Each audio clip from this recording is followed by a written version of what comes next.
이번 시간에 우리 데이터베이스 관련 용어에 대해서 같이 한번 살펴보도록 하겠습니다. 자, 지금 여기 보게 되면 이제 데이터베이스 이제 관련 용어가 엄청나게 많은 것들이 나왔어요. 자, 우리 첫 번째 거부터 보자고요. 자, 우리 첫 번째 거 보니까 이제 데이터 웨어하우스하고 이렇게 이제 나와 있죠. 얘는 조직이나 이제 기업체의 중심이 되는 그런 주요 업무 시스템에서 추출이 돼서 새로 이제 생성된 그 데이터베이스를 보고 우리가 데이터 웨어하우스다 그렇게 이제 부르는 거예요. 그래서 이 데이터 웨어하우스에 있는 걸 가지고 이제 의사결정 지원 시스템을 지원해주는 우리 이제 주체적 그리고 통합적 시간적 그런 데이터의 집합체를 보고 우리가 데이터 웨어하우스 그렇게 이제 부르는데, 이 데이터 웨어하우스라는 거는 기업 전체의 다양한 데이터를 통합하고 저장하는 중앙의 대형 저장소를 보고 우리가 데이터 웨어하우스 그렇게 이제 부르는 거예요. 그리고 맨 밑에 보게 되면 이제 데이터 마트하고 그렇게 나오는데, 이 데이터 마트라는 거는 우리 조직 내에 보게 되면 이제 여러 개 이제 부서가 있겠죠. 아니면 전략적인 비즈니스 유닛, 이런 이제 특정 사용자들의 이제 목적에 맞게 설계된 비교적 작은 규모의 데이터 웨어하우스를 보고 우리가 이제 데이터 마트다 그렇게 이제 부르는 거예요. 그래서 데이터 웨어하우스라는 거는 기업 전체의 다양한 데이터를 통합하고 저장하는 중앙 대형 저장소라면, 이 데이터 마트라는 거는 특정 이제 부서나 아니면 주제별로 중요한 그런 데이터들만 별도로 모아놓은 소규모 저장소를 보고 우리가 이제 데이터 마트다 그렇게 이제 불러요. 그 다음에 우리 이제 데이터 마이닝이라는 거요. 데이터 마이닝이라는 거는 데이터 웨어하우스 이곳에 보게 되면 이제 여러 가지 이제 데이터들이 있겠죠. 그곳에서 이제 수집되고 분석된 그런 자료를 우리 사용자한테 우리 제공해 주기 위한 그런 이제 분류 및 가공 기술을 보고 얘기한다 그렇게 이제 써져 있는데, 이 데이터 마이닝이라는 거는 데이터 웨어하우스 이런 데서 이제 수집되고 정제된 그런 이제 대량의 데이터를 분석을 해요. 분석을 해서 유의미한 그런 이제 패턴이나 규칙 그런 것들을 자동으로 도출해주는 가공 기술, 그걸 보고 우리가 이제 데이터 마이닝 그렇게 이제 부르는 거예요.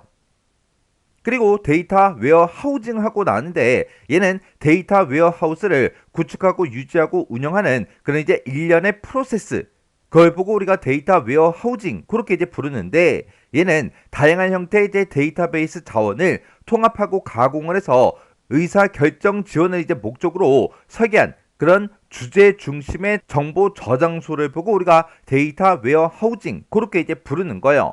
그래서 우리 데이터 웨어하우징이라는 거는 데이터 웨어하우스와 데이터 마트, 얘를 이제 포함한 전체적인 그런 체계를 보고 우리가 데이터 웨어하우징 그렇게 이제 부른다 그렇게 이제 기억하시면 되고요. 그리고 데이터 마이닝이라는 거는 이런 이제 체계에서, 이런 데이터 웨어하우징 이런 이제 체계에서 대량의 데이터를 분석해서 새로운 가치를 이제 창출하는 그런 이제 핵심 기술, 그걸 보고 데이터 마이닝 그렇게 이제 부르는 거예요. 그 다음에 이제 우리 빅데이터라는 거요. 빅데이터는 많이 들어보셨죠? 얘는 기존의 이제 데이터를 관리하는 그런 방법이나 분석 체계로는 처리하기 어려운 그런 막대한 양의 정형 또는 비정형의 데이터의 집합을 우리가 빅데이터다 그렇게 이제 부르는 거예요.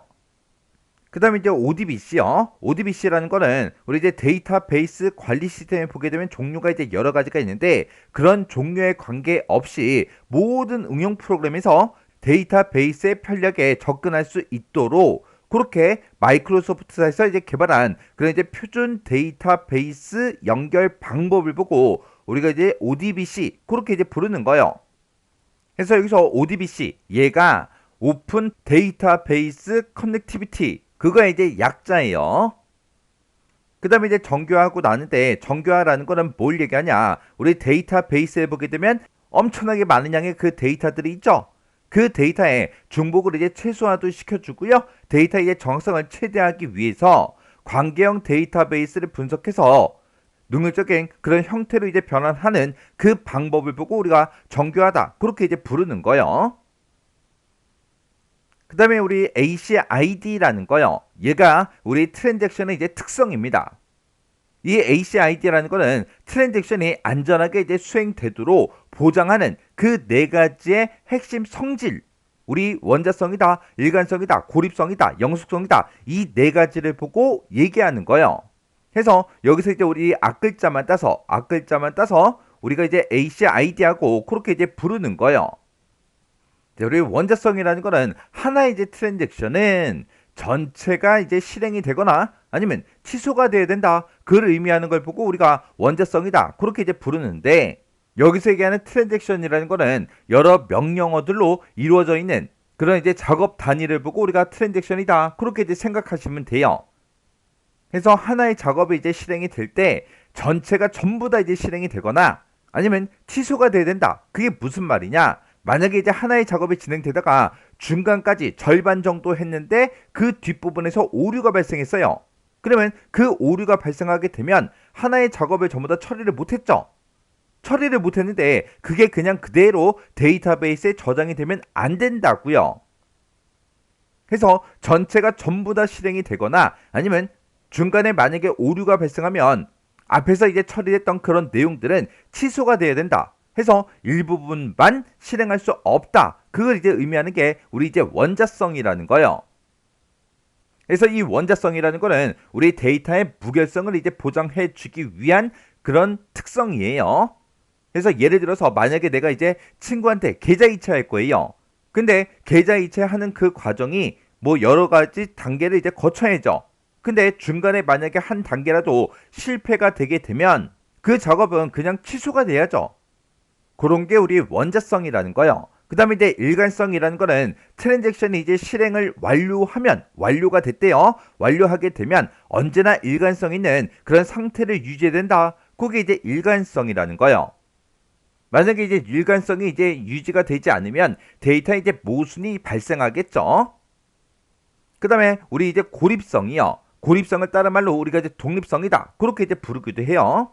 얘는 어떤 트랜잭션이 동시에 수행이 되더라도 다른 트랜잭션 그 결과에 개입하지 못한다. 그게 이제 고립성, 독립성이라는 거예요. 그래서 여러 개 트랜잭션이 동시에 이제 수행이 되더라도 각각 이제 트랜잭션 간에 서로 이제 간섭을 하지 않고 독립적으로 이제 동작을 해야 된다. 그게 우리 이제 독립성, 고립성이라는 거예요.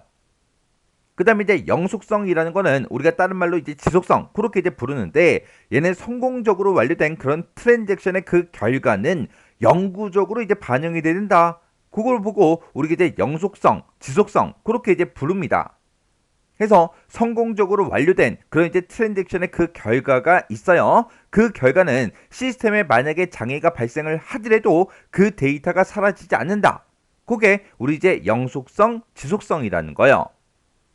그래서 우리 데이터베이스 이제 관련 용어에 보게 되면 이제 여러 가지가 나는데 이런 것들은 문제 내기가 참 쉽죠.